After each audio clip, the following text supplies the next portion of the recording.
menjelang Dajjal keluar, terjadi tanda besar kiamat yang pertama terlebih dahulu, yaitu dukhan. Dukhan ini, seperti penjelasan Michel Penn, pakar astronomi dunia yang paling senior saat ini, beliau menjelaskan hanya terjadi apabila bumi mengalami hantaman meteor, daratan bumi. Sementara NASA Amerika saat ini mengumumkan kepada dunia bahwa kita sedang ada di tengah arus sungai meteor. Walaupun kita sudah di penghujung tahunnya, tetapi meteor mempunyai karakter seperti bola biliar. Dia kalau beradu, maka dia yang lain akan memental ke jalur yang lain. Peluang-peluang ini akan menjadikan bumi sangat rentan diserang oleh meteor. Dan Rasulullah menyebutkan ciri-ciri meteor akan menghantam bumi apabila umatku terlibat dan terjebak dalam 3 kesalahan di akhir zaman. Dan ketiga kesalahan ini sudah dibuat oleh umat Nabi, ketiga-tiganya. Pertama, kata Nabi, apabila di tengah-tengah umatku sudah banyak bermunculan penyanyi-penyanyi wanita di mana-mana. Yang kedua, apabila musik dan alat-alat musik sudah disenangi oleh umatku dan digandrungi menyebar di mana-mana. Dan yang ketiga, apabila minuman khamar, barang-barang memabukkan sudah mudah didapatkan di mana-mana. Tiga-tiga ini sudah apa belum? Maka pertanda ini sudah Rasul gambarkan kepada kita. Kaum muslimin yang kami muliakan, Rasulullah SAW menyebutkan apabila terjadi hantaman meteor, seperti pernyataan Abdullah bin Abbas, maka berikutnya yang terjadi adalah dukhan. Dalam sanad yang Jayyid, Ibnu Jarir meriwayatkan sebuah hadis di mana Ibnu Mulaikah berkata, guruku Abdullah bin Abbas berkata, malam tadi kami nggak bisa tidur karena kami menyaksikan meteor melintas di atas bumi kita. Saya khawatir jangan-jangan besoklah terjadinya dukhan. Apa yang dikatakan Abdullah bin Abbas ini persis sama dengan yang diuraikan oleh pakar astronomi dunia tadi, Michel Penn. Meteor ini ketika dia menghantam atmosfer bumi kita, kalau garis diameternya 2 km saja, kekuatan ledakan meteor ini sama dengan 1 juta kali lipat bom nuklir yang pernah meledak di Nagasaki dan Hiroshima. Dampak yang terjadi berikutnya adalah meteor ini akan terbakar, bagian kulitnya akan mengeluarkan asap yang sangat tebal dan itu panas beracun. Kemudian bagian kulit ini lepas dari intinya dan dia membentuk meteor-meteor kecil yang akan menghunjam bukit-bukit kita, gunung-gunung kita, kota-kota kita akan menjadi hujan meteor. Sementara yang intinya mengandung sidrid. Sidrid ini adalah kandungan dari zat besi. Pergesekan yang sangat ekstrim menembus lapisan atmosfer kita menyebabkan timbulnya medan magnet yang teramat sangat kuat. Dampaknya yang langsung terasa oleh manusia di bumi adalah semua besi dan logam yang ada di muka bumi akan langsung terinduksi. Maka mobil kita yang mesinnya dari besi tidak bisa lagi di starter, Pak, nggak bisa lagi jalan. Pesawat juga tidak bisa bergerak, kapal-kapal, dan itu bukan untuk sementara waktu tapi permanen. Inilah digambarkan oleh Nabi SAW setelah kalian nanti dipimpin oleh Al-Mahdi. Al-Mahdi itu kemunculannya adalah setelah meteor jatuh. Setelah meteor jatuh terjadi dukhan, Al-Mahdi akan muncul.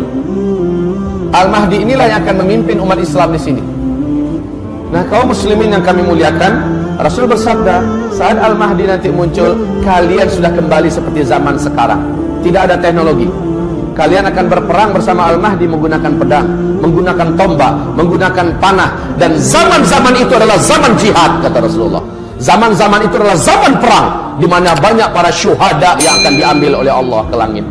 Banyak para lelaki yang bertumbangan sementara mereka adalah lelaki-lelaki terbaik di akhir zaman, atau lelaki pecundang yang lari sementara kematian tidak akan pernah bisa dielakkannya.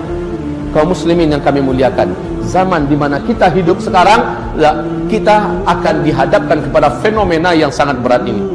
Baik, meteor ini jatuh, semua teknologi musnah. Ketika menghantam laut, kata Michel Penn, kekuatan ledakannya yang sama dengan 1 juta kali lipat bom nuklir itu menjadikan hadirnya tsunami setinggi 230 meter. Bila jatuhnya ke kutub utara atau kutub selatan, kutub itu akan meleleh. Maka permukaan air laut akan naik 7 meter lagi. Banyak sekali kota-kota besar di muka bumi yang dibangun di tepi pantai akan tenggelam, termasuk Jakarta, Chicago, New Zealand, dan kota-kota besar lainnya. Kemudian apabila jatuhnya di daratan, maka ini yang paling pas dengan terjadinya dukhan. Ini yang paling pas dengan terjadinya dukhan. Sebab apa? Ketika jatuhnya ke daratan, kekuatan ledakannya yang teramat dahsyat radius dari titik jatuhnya ke 100-200 km, seluruh makhluk hidup akan langsung menguap menjadi karbon. Kemudian bumi akan mengalami kecekungan yang sangat dalam, kemudian partikel-partikelnya membumbung ke langit dalam bentuk kabut, debu yang teramat sangat tebal lagi panas, dan ini yang disebut dengan dukhan. Tebal, panas, gelombang kejut dari ledakan tadi menghasilkan kekuatan laju secepat 800 km per jam. Bayangkan kecepatannya. Maka partikel-partikel yang tebal tadi membumbung ke udara, menutupi langit, dengan segera membungkus bumi. Bumi akan gelap gulita 40 hari 40 malam, kata Rasul. Bumi akan gelap gulita 40 hari 40 malam. Hamba-hamba Allah yang saya muliakan, bagaimana 40 hari 40 tanpa cahaya? Sahabat-sahabat bertanya kepada Rasulullah, ya Rasulullah, bagaimana cara kami menentukan waktu salat? Nabi mengatakan, salat kalian kira-kirakan saja ketika itu. Siapapun yang berusaha melihat, walaupun telapak tangannya didekatkan ke wajah seperti ini, dia tidak akan mampu melihat apa-apa, gelap gulita. Setelah matahari kembali nampak, dukhan tersisi, ya, kita akan dikejutkan dengan pemandangan lain. Apa itu? Bumi akan diselimuti oleh debu yang sudah mengendap ke daratan, tebal di mana-mana. Bangkai-bangkai berserakan, bangkai-bangkai burung, bangkai kucing, bangkai anjing, binatang, dan banyak tanam-tanaman yang juga mati.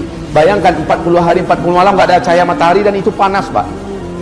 Saking panasnya, kata Rasul, seluruh orang kafir di muka bumi ini melepuh kulit mereka.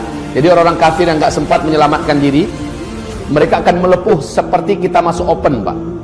Orang Islam yang banyak buat dosa sebelum itu terjadi, amalnya sedikit, imannya tipis, sama tersiksanya dengan orang kafir. Tapi orang beriman yang imannya bagus, ketika itu terjadi, amal solehnya sebelum itu banyak, dia akan selamat.